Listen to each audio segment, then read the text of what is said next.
Hello distance, welcome to Sujit academy. তো ডব্লিউবিজে আমাদের rank list বেরিয়ে গেছে, বিভিন্ন স্টুডেন্টের সঙ্গে আমরা পরিচয় করছি। তো তোমরা দেখতে পারবে যে ডব্লিউবিজে আমাদের যে র্যাঙ্ক এসছে 80% offline student selected government college, plus তাদের প্রত্যেকের র্যাঙ্ক দেখতে পারবে। তো অলমোস্ট 28 স্টুডেন্ট যারা আছে তারা আশা করি যাদবপুরে পেয়ে যাবে। আর এখানে তোমাদের র্যাঙ্ক ভার্সেস মার্কস দেখতে পারবে। আর যাদের কোটা আছে, যেরকম এখানে এসসি কোটা আছে, এই তিনজনে যাদবপুর পেয়ে যাবে। তো আমরা সমস্ত স্টুডেন্টের সঙ্গে পরিচয় করে দেবো।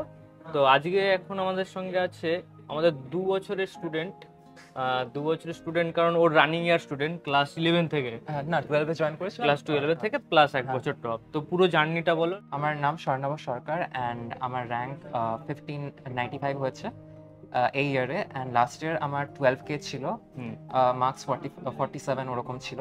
তাহলে লাস্ট ইয়ারে তুমি কবে আমাদের সঙ্গে পড়েছো? তুমি তো অফলাইন পড়তে। হ্যাঁ, আমি প্রথম জয়েন করেছিলাম অগস্ট 2023-তে। 2020? হ্যাঁ, আমি যখন 12 ছিল। 12 ছিল। হ্যাঁ, তখন আমি তখন মানে জেই মেন্স বা ওয়েবজির জন্য খুব একটা কিছু পড়িনি। তো আমি বেসিক্যালি বোর্ডের জন্যই ফোকাস করছিলাম। কোন বোর্ড ছিল?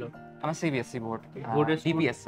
ডিপিএস থেকে বোর্ডের স্টুডেন্টদের কি কি প্রবলেম ফেস করতে হচ্ছে? ওরা বেসিক্যালি তো যখন বোর্ড এক্সামস হয় তখন জেইমেন্স আর ওইটা ওভারল্যাপ করে যায়, তো ওটা একটা প্রবলেম হয়ে যায়। বাট জেইমেন্সটা যদি প্রথম থেকে পড়তাম তাহলে হয়তো বোর্ডটা হয়ে যেত, মানে অনেকটাই হয়ে যেত। বাট আমি তেমন খুব একটা পড়াশোনা করতাম না ফার্স্ট ইয়ার। মানে কেউ যদি রানিং ইয়ারে ক্লিয়ার করতে যায় তাকে 11 থেকে পড়তে হবে। 11 থেকে আমার 12 এর আমি অতটা মানে সিরিয়াস ছিলাম না।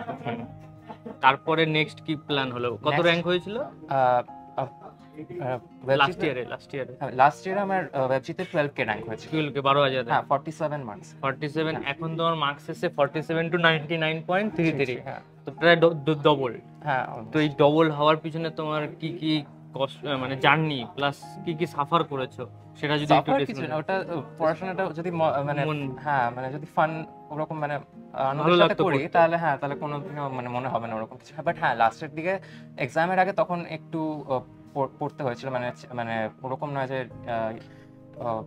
রিল্যাক্স করে পড়বো বা কিছু। ডেফিনেটলি অনেক ঘন্টা, দিনে অনেকগুলো ঘন্টা পড়তে হয়েছিল অ্যানুয়াল। তো ওটাই। আর পড়াশোনাকে ভালো আসছে মেইনলি। আর তোমার ওই পুরো ক্লাস ওরিয়েন্টেড বা লেকচার সেই রেসপেক্টিভলি তোমার কি মতামত সুজিত একাডেমির উপর? হ্যাঁ, ডেফিনেটলি। আমি যখন প্রথম এসেছি, আমি 11-এ তো একদম মানে কিছু বুঝতাম না। 12 এখানে আসার পর অনেকটা ইমপ্রুভ করছি। ইনফ্যাক্ট আমি মোটিভেশন পেয়েছিলাম স্যারের কাছ থেকে যে আমার পক্ষে এটা করা সম্ভব, স্যারই বলেছিল। অ্যান্ড স্যারের লেকচারগুলো এত হেল্পফুল ছিল যে ওখান থেকে আমার অনেক হেল্প হয়েছিল। সো জেইমেনও হেল্প হয়েছিল, বাট জেইমেন যেহেতু আমি ফোকাস করে করিনি অতটা, আমার র্যাঙ্কটা অতটাও ভালো হয়নি আর কি। এই যেসব স্টুডেন্টদের হয় না যে ওদের মনে হয় যে হয়ে যাবে বা মক টেস্ট দেয় না যে আমরা পড়ে নেব, তো সেটা কতটা ভুল চিন্তা ভাবনা?